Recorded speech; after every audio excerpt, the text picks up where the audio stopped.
everyone. Thanks for tuning in to episode 4 of Takeaways. My name is Patrick Searcy. I'm Director of Marketing with ALN Apartment Data, and I'm with the author of our newsletter and data analyst, Jordan Brooks. Jordan, how are you? I'm doing well, Patrick. How are you?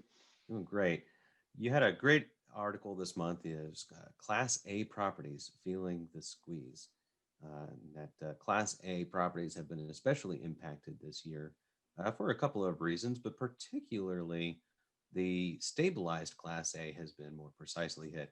So what I wanted to talk with you about was the price difference between the lease up and the stabilized Class A properties.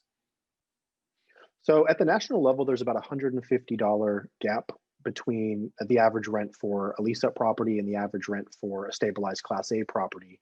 Generally, we would expect the new units coming online to be more expensive, but in fact, at the national level right now, these lease-up units are coming in at $150 per month less than the stabilized Class A's.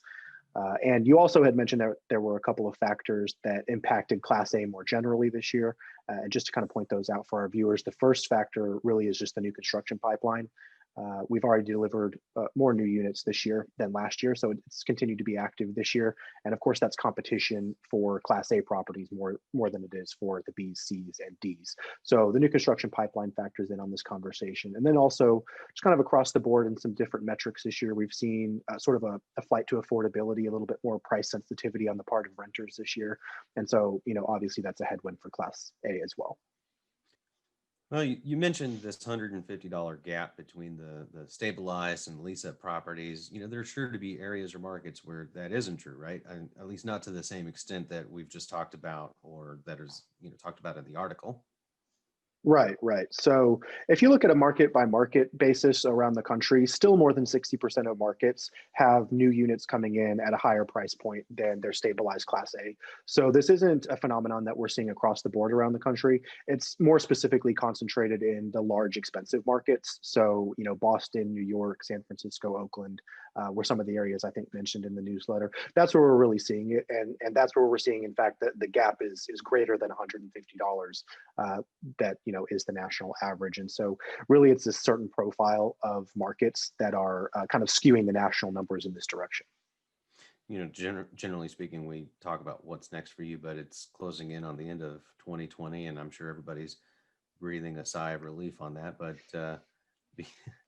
tell us where we can find you next. Well, in January, I'm going to be doing a third complimentary webinar with Dr. Debbie Phillips from the Quadrillion. And the topic for this one is going to be kind of a 2020 autopsy for multifamily, going through some trends that emerged this year and what the implication of those are for 2021 and moving forward. No date on that yet, a specific date. So viewers of this can be on the lookout on our social media channels for that information. And then in the meantime, we're putting up new content on our blog every week, alndata.com/blog. And we'll have some great content coming up shortly after this video is posted. So I'd encourage everyone to be sure to check that out. And, like he said, if you want to get notified or find out that we've got new content available, you can find us on social media. Twitter, it's at ALN APT Data, or you can search for ALN Apartment Data on Facebook and on LinkedIn. And make sure that you also subscribe to our YouTube channel. Just hit that subscribe button. That way you don't ever miss any of our takeaways videos. Jordan, thanks so much for your time.